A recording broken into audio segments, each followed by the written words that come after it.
இறைமுறை சொல்லுகிறது, இல்லாமன் தாப வ ஆமன வ அமில அமலன் சாலிஹன், யார் இறைவனிடத்திலே பாவ மன்னிப்பை கேட்டு இறைவனை நம்பிக்கை கொண்டு நல்ல பாதையில் தன்னை ஆக்கிக் கொண்டு நல்ல செயல்பாடுகளை செய்ய ஆரம்பித்து விட்டாரோ, فَأُولَٰئِكَ يُبَدِّلُ اللَّهُ سَيِّئَاتِهِمْ حَسَنَاتٍ, அவன் செய்த பாவங்கள் அனைத்தையும் இறைவன் நன்மைகளாக மாற்றி விட்டான். அவ்வளவுதான்.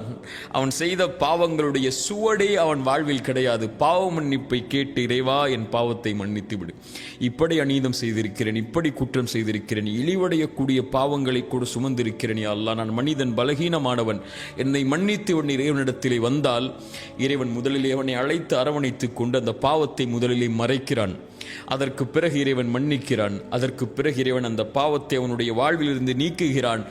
அதற்கு பிறகு இறைவன் அந்த பாவங்களை நன்மைகளாக ஆக்கி அவனை நல்லவர்களுடைய பாதையில் இறைவன் தேர்ந்தெடுத்ததற்கு பிறகு ஒருபோதும் இறைவன் அந்த பாவத்தை குறிக்க மாட்டான். அவன் இந்த உலகத்தில் இருந்தாலோ அல்லது மறுமையில் எழுப்பப்பட்டாலோ பாவ மன்னிப்பு கேட்கப்பட்ட பாவம் ஒரு காலும் இறைவனிடத்திலிருந்து கேள்வியாக வராது. சுப்ஹானல்லாஹ். இப்படி பாதையை ஆக்கிக் கொண்டவன் ஏன் கவலை அடைய வேண்டும்? ஆனால் இறைவன் மறைத்த பாவத்தை அவனோ அல்லது இறைவன் மறைத்த பாவத்தை ஒரு அடியான் செய்திருக்கிறான், பாவம், இறைவன் அதை மறைத்து விட்டான் என்றால் மனிதர்களில் சிலரோ பலரோ இவன் பாவம் செய்தவன் என்று இறைவன் மறைத்த பாவத்தை வெளிப்படுத்தினால் அது மிகப்பெரிய பாவம். இறைத்தூதர் ஸல்லல்லாஹு அலைஹி வஸல்லம் சொன்னார்கள், இறைவன் எல்லோர்களையும் மன்னிப்பான் இவர்களை தவிர. ஒரு மனிதன் இரவிலே பாவம் செய்திருப்பான், காலையில் வந்து மனிதர்களிடத்தில் மகிழ்ச்சியாலோ அல்லது கவலையாலோ, நான் இப்படி பாவம் செய்தேன், இதை செய்தேன் பாவமாக, இரவிலே இதை செய்தேன் என்று இறைவன் மறைத்த பாவத்தை அவன் வெளிப்படுத்துவான். இவரை இறைவன் ஒருபோதும் மன்னிப்பதில்லை என்று இறைத்தூதர் சொன்னார்கள். அவனே அவன் பாவத்தை இறைவன் மறைத்ததை வெளிப்படுத்தினால் இறைவன் மன்னிக்க மாட்டான் என்றால், மனிதர்கள் ஒரு மனிதன் செய்த பாவத்தை இறைவன் மறைத்திருந்தால், அதை வெளிப்படுத்தக்கூடியவர்களாக இருந்தால், யா அஹி யா உக்தி, என் சகோதரனே சகோதரியே, பயந்து கொள். இறைவன் ஒரு மனிதருக்கு ஒரு பாவத்தை மறைத்திருந்தால் அதை வெளிப்படுத்தும் போது, இறைத்தூதர் ஸல்லல்லாஹு அலைஹி வஸல்லம் இடத்திலே காமிதியா என்ற குலத்திலிருந்து ஒரு பெண் வருகிறார்கள். வந்து சொன்னார்கள், இறைத்தூதர் சபையில் இருக்கிறார்கள், நான் விபச்சாரம் செய்து விட்டேன், தண்டனையை கொடுங்கள். இறைத்தூதர் சொன்னார்கள், பெண்ணை என்ன சொல்கிறாய்? நீ பாவ மன்னிப்பை கேள், இறைவன் மன்னிப்பான், மறைப்பான், சாட்சிகள் இல்லை, ஏன் நீனாக வந்து ஒப்புக்கொள்கிறாய்? விலகிச்சல் என்று இறைத்தூதர் அனுப்பிவிடுகிறார்கள். இறைத்தூதரிடத்தில் அந்த பெண் சொன்னார்கள், இறைத்தூதரை ஒரு தோழரை இது போல் அனுப்பினீர்கள், அதுபோல் என்னை அனுப்பலாம் என்று நினைக்காதீர்கள். நான் தண்டனையை பெறுவதற்காக என் குற்றத்தை வெளியே சொல்கிறேன். என் வயிற்றிலே கரு இருக்கிறது, குழந்தை இருக்கிறது. இறைத்தூதர் சொன்னார்கள், நீ செய்த பாவத்திற்கு குழந்தையின் தண்டனையை பெற வேண்டும், முடியாது, நீ குழந்தை பெற்றெடுத்ததற்கு பிறகு வா. குழந்தை பெற்றெடுத்ததற்கு பிறகு வந்தார்கள். பால்குடி மறந்ததற்கு பிறகு வா. பால்குடி மறந்ததற்கு பிறகு குழந்தைக்கு உணவை கையில் கொண்டு வந்து, இறைத்தூதரை, குழந்தை உணவை சாப்பிடுகிறது, நீங்கள் தண்டனையை கொடுங்கள். தண்டனை நிறைவேற்றப்படுகிறது.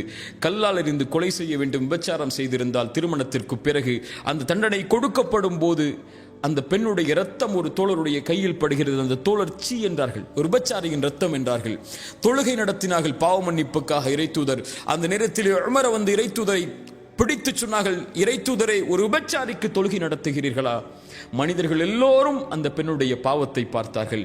இறைத்தூதர் பார்த்தார்கள் அந்த பெண்ணுடைய பாவ மன்னிப்பை. சொன்னார்கள், இந்த பெண் செய்த பாவ மன்னிப்பை மதீனாவில் உள்ள 70 பேருக்கு பங்கு வைத்தாலும் ஈடாகாது. அவர்கள் எல்லோரும் பார்த்ததை, அந்த பெண் செய்த பாவத்தை. இறைத்தூதர் பார்த்தது அந்த பெண் இறைவனிடத்திலே செய்த பாவ மன்னிப்பை. நமக்கு தெரியாத ஒரு பாவம் செய்திருக்கலாம், அவர் அந்த பாவத்திற்காக இறைவனிடத்திலே சிந்திய கண்ணீர்கள் துணை, கரமேந்திய வார்த்தைகள் துணை, இறைவன் அவரை மன்னித்து அவனை அங்கீகரித்திருந்தால், இறைவன் மறைத்த பாவத்தை அவர் வெளிப்படுத்தினால் இவ்வளவு பெரிய குற்றம் அது.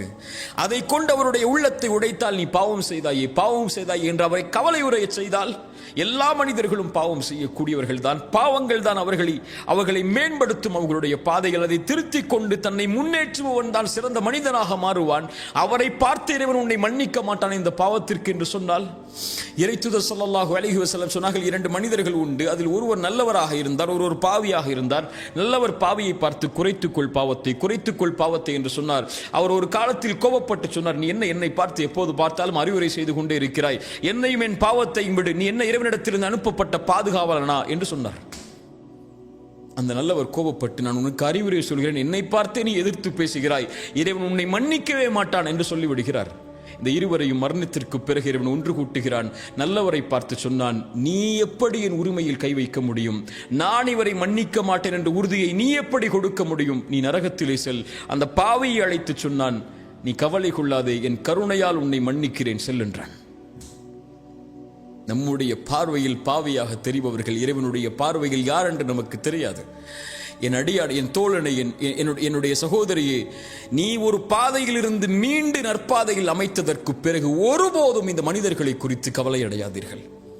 இறைவன் உன்னை பார்க்கக்கூடிய பார்வை சுத்தமான பார்வையாக மாறியதற்கு பிறகு உலகமே உன்னை தவறான பார்வையில் பார்த்தாலும் அதை குறித்து கவலை அடையாமல் நல்ல பாதையில் உங்களுடைய சிந்தனைகளை வைத்துக் கொண்டு தவறிலிருந்து பெற்ற பாடத்தை பெற்றுக்கொண்டு சிறந்த மனிதர்களுடைய பாதையில் உங்களை ஆக்கிக் கொண்டு உங்களுடைய மரணம் வரை அதில் தொடர்ச்சியாக இருந்து கொண்டே இருங்கள். ஒருபோதும் கடந்த காலத்துடைய பாவங்கள் உங்களை கவலையடைய செய்ய வேண்டாம். அதற்கு அவசியமில்லை. வாழப்போகின்ற வாழ்க்கை கொஞ்ச காலம். இந்த உலகத்தில் நீங்கள் மரணித்ததற்கு பிறகு இந்த மனிதர்கள் மறந்து விடுவார்கள். 100 ஆண்டுகளுக்கு பிறகு நீங்கள் வாழ்ந்த அடையாளமே இருக்காது. 200 ஆண்டுகளுக்கு பிறகு நீங்கள் வாழ்ந்த சரித்திரமே இருக்காது. இப்படி உலகமே உங்களை விடும் போது நீங்கள் ஏன் கடந்த கால பாவத்தை நினைத்து எதிர்காலத்தை அழித்துக் கொண்டிருக்கிறீர்கள்? அப்படி மனிதர்கள் உங்களுடைய பாவத்தை நினைவு கூர்ந்து கொண்டே இருந்தால் அவர்களுடைய வார்த்தை உங்களை கவலையடைய செய்ய வேண்டாம். இறைவன் அறிந்தவன் மறைப்பதையும் வெளிப்படுத்துவதையும். மனிதர்களுடைய வார்த்தையால் இறை தூதரை உங்களுடைய உள்ளம் நெருக்கமாக இருப்பதை நான் அறிகிறேன். என்னிடத்திலே வந்து விடுங்கள். சிறந்தாழ்த்தி விடுங்கள். எனக்கு முன்னால், இறைவா நான் பாவம் செய்தேன் தான், நான் அதிலிருந்து வெளியே வந்து விட்டேன், நல்லவராக மாற முயற்சி செய்கிறேன், அந்த பாதையில் இருக்கிறேன். ஆனால் மனிதர்கள் என்னை குறை பேசுகிறார்கள். என் பாவம் என்னை உறுத்துகிறதையா அல்லாஹ், என் உள்ளத்தை திடப்படுத்து, உறுதிப்படுத்து என்று இறைவனிடத்திலே சரணடையுங்கள். இறைவன் உங்களுடைய கவலைகளை நீக்குவான். உங்களுக்கு எதிராக வரக்கூடிய வார்த்தைகளை இறைவன் ஒன்றுமில்லாமல் ஆக்குவான்.